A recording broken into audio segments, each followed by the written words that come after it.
வராதி நீங்க வாதாடலாம். குஞ்சாமி இதோ இந்த கூண்டுக்குள் நிக்கானே ஆன்டி இண்டியன், இவனும் என் கட்சிக்காரனும் 25 இயர்ஸ் நட்பு.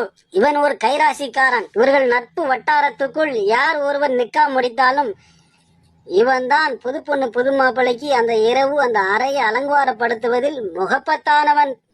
இவன் எண்ணில் அடங்காத பர்சனேட்டுக்கு டெக்கரேஷன் பண்ணி கொடுத்திருக்கிறான். அப்படி எந்த ஒரு பர்சனேட்டும் இவனால் ஃபெயில் ஆனது கிடையாது, எல்லாம் பாஸ் ஆயிருக்கிறது. இவன் நிக்காவுக்கு கலந்து கொண்டவன் இரவில் பர்சனேட் சோடிக்காமலே திரும்ப போய் விட்டானே. என் கட்சிக்காரர் அவருக்கு நண்பனா இல்ல விரோதியா? அது எப்படி விரோதியாக முடியும்? முட்டை வைக்கல. உன் கட்சிக்காரன் என் கட்சிக்காரன் சின்ன பிள்ளைல இருந்து பழக்கம்.